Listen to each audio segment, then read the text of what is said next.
नमस्कार। आदर्श शिक्षण संस्थान के YouTube चैनल पर सभी भाई बहनों का स्वागत, अभिनंदन। हम पढ़ने जा रहे हैं 7वीं कक्षा के सामाजिक विषय में। पिछले कालांश हमने पढ़ा था इतिहास के बारे में।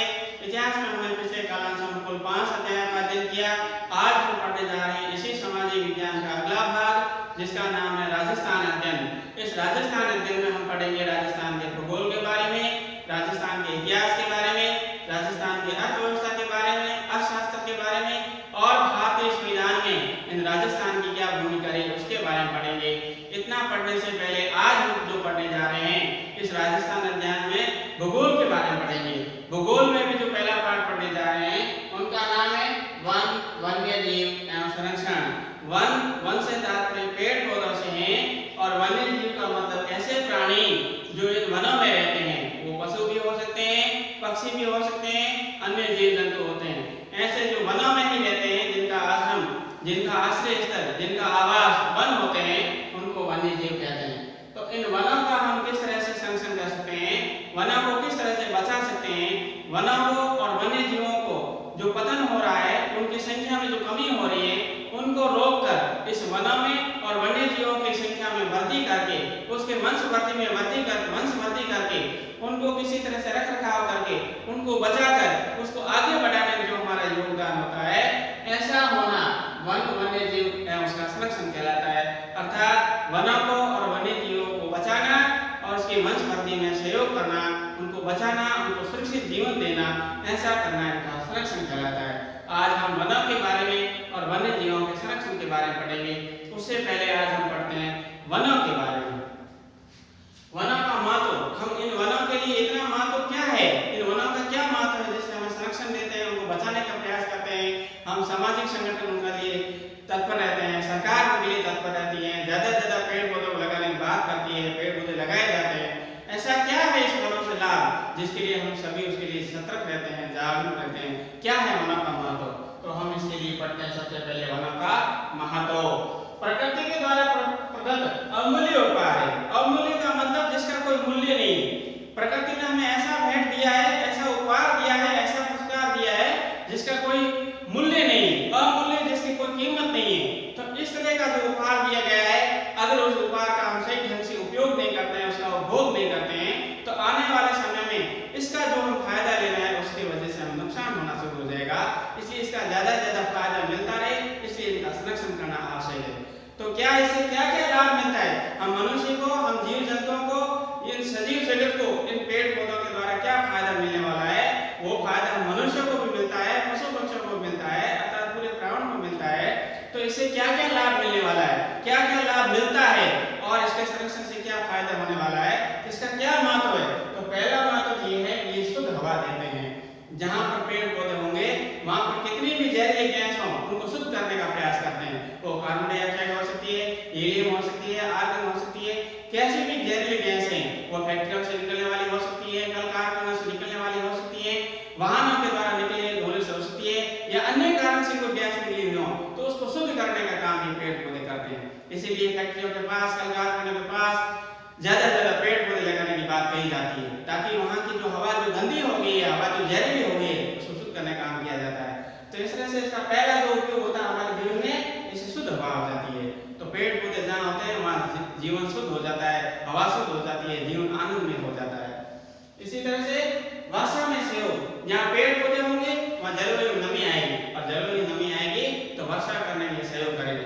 आप देख सकते हैं जहाँ जहाँ वन अधिक है वहाँ अधिक वर्षा होती है। राजस्थान को ले लें, राजस्थान के दक्षिण में उदयपुर में अधिक वन है, वहाँ अधिक वर्षा होती है। राजस्थान के शुरू में सबसे कम वन है, वहाँ सबसे कम वर्षा होती है।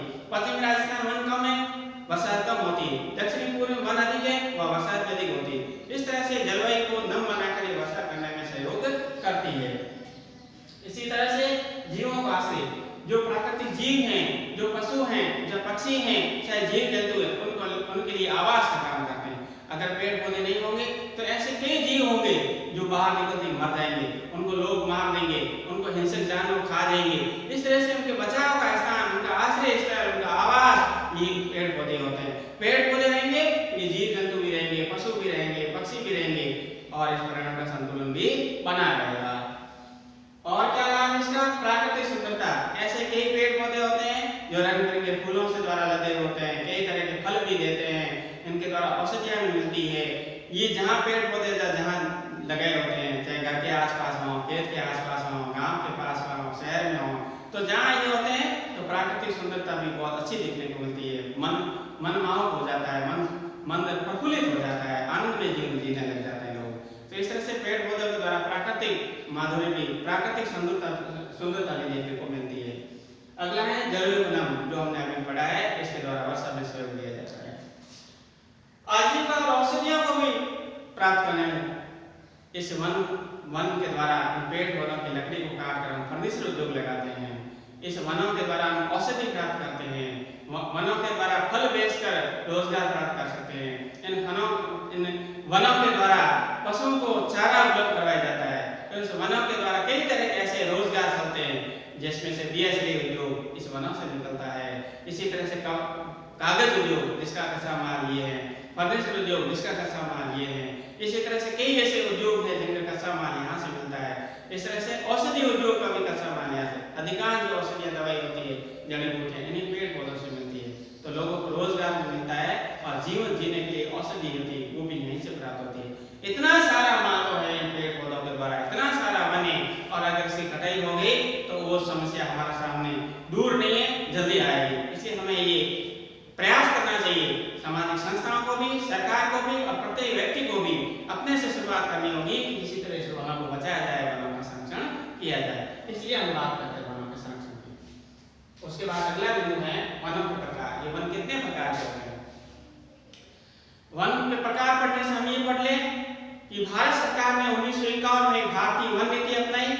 इस भारतीय वन नीति के अनुसार 1951 की वन नीति के अनुसार देश का जितना क्षेत्रफल है उसके क्षेत्रफल के एक के भाग पर वन होने चाहिए। जब देश के क्षेत्रफल के एक के भाग पर वन होने चाहिए, उसी नीति को क्रियान्वित करते हैं। जब राजस्थान का जितना क्षेत्रफल है तो राजस्थान के क्षेत्रफल में भी एक के वन होने चाहिए। लेकिन वर्तमान में राजस्थान के एक के पर तो वन नहीं है, उससे बहुत कम ज्यादा वन है। एक के अर्थात 33% वन होना चाहिए, लेकिन उतने वन अभी तक नहीं है। अभी पश्चिमी राजस्थान में वन बहुत दूर दूर तक पेड़ पौधे दिखाई देखने को मिलते हैं। केवल राजस्थान के दक्षिणी और पूर्वी भागों में वन है, लेकिन पश्चिमी और उत्तरी भाग में आज भी वनों की संख्या कम है।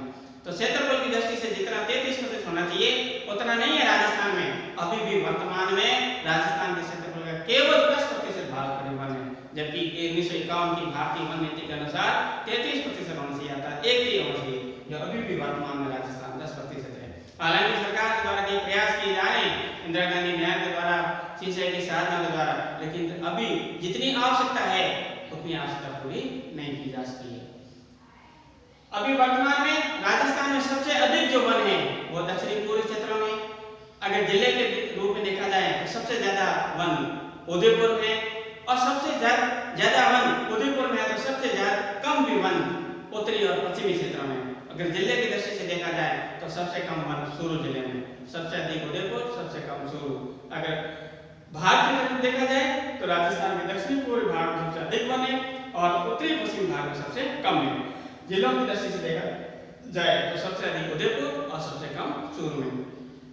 आप देख लीजिए, जहां पर सबसे अधिक वन है वहां सबसे अधिक वर्षा भी होती है, जहां सबसे कम वन है चूरू में तो वहां सबसे कम भी वर्षा भी होती है। तो वनों का और वर्षा से सीधा संबंध है। वन अधिक होंगे, वर्षा अधिक होगी, वर्षा अधिक होगी तो खेत खलिहान अधिक होंगे, उत्पादन अधिक होगा, और जिससे किसानों की आर्थिक स्थिति मजबूत होगी, और किसानों की आर्थिक स्थिति मजबूत होगी तो भारत की सकल घरेलू उत्पादन में वृद्धि होगी, भारत की जीडीपी में वृद्धि होगी, भारत की अर्थव्यवस्था मजबूत होगी। और भारत की अर्थव्यवस्था मुख्य रूप से आश्रित है कृषि पर, और कृषि होती है ज्यादातर यहाँ पर मानसूनी वर्षा द्वारा। अभी तक इतने सिंचाई के साधन नहीं है जितने होने चाहिए। इस तरह से इन वर्षा का और इन पेड़ पौधों का सीधा संबंध है। अब हम पढ़ते हैं वनों के प्रकार। वन मुख्य रूप से 3 तरह के होते हैं, एक आरक्षित वन, दूसरा संरक्षित वन और तीसरा अवर्गीकृत वन। आरक्षित वन उन वनों को कहते हैं जिन वनों में बहुत ही बहुमूल्य उपयोगी पेड़ पौधे होते हैं, उनकी लकड़ी बड़ी उपयोगी होती है, और ऐसे वन सरकार के नियंत्रण में होते हैं।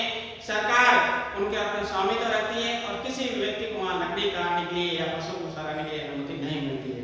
वो सुरक्षित वन कहलाते हैं, यानी आरक्षित वन कहलाते हैं, जो किसी का भी प्रवेश होना निषेध होता है। और ऐसे जो आरक्षित वन वन है, वर्तमान में राजस्थान में जितने वन हैं उनके एक भाग से थोड़े अधिक वन है। ये सबसे महत्वपूर्ण वन कहलाते हैं आरक्षित वन। दूसरा है सुरक्षित वन। ये सुरक्षित वन ऐसे वन है जो आरक्षित वन की तुलना में थोड़े कम उपयोगी तो हैं लेकिन इनकी तुलना में कम। इनमें भी सरकार का नियंत्रण होता है, लेकिन कोई भी व्यक्ति इस वनों में प्रवेश करता है पशुओं के लिए चारा लाने के लिए, लकड़ी लाने के लिए, तो उसकी अनुमति लेकर जा सकता है। जबकि आरक्षित वन में अनुमति ही नहीं मिलती है, जबकि इस सुरक्षित वन में अनुमति लेकर वो प्रवेश कर सकता है। वर्तमान में जितने राजस्थान में जंगल हैं उन जंगल का आधे भाग से भी थोड़ा अधिक इस सुरक्षित वन का है। तीसरा है अवर्गीय वन। इस पर सरकारी प्रतिबंध नहीं होता है, कोई भी व्यक्ति इसमें प्रवेश कर सकता है, इसे लकड़ी ले सकता है, इसे चारा ले सकता है। इस तरह से सबसे कम उपयोगी वर्गीय वन है। इस तरह से वनों को उसकी उपयोगिता के आधार पर तीन भाग में बांटा गया है। उपयोगिता का आधार पहला आरक्षित वन, दूसरा सुरक्षित वन और तीसरा अवर्गीय वन। इस तरह से वनों का तीन प्रकार से विभाजित किया गया। आगे हम पढ़ेंगे इस वनों की क्या क्या विशेषताएं हैं और ये वन जलवायु के आधार पर कितने भागों में बांटे गए। ये वन तो हमने बांटे उपयोगिता के आधार पर। अगला जो टॉपिक पढ़ेंगे इस वनों को जलवायु के आधार पर कितने भागों में बांटा गया है, जैसे उष्ण जलवायु है, शीत जलवायु है, उन जलवायु के आधार पर जो बांटे गए उसके बारे में पढ़ेंगे। वो हम अगले क्लास में पढ़ेंगे। तब तक धन्यवाद, नमस्कार।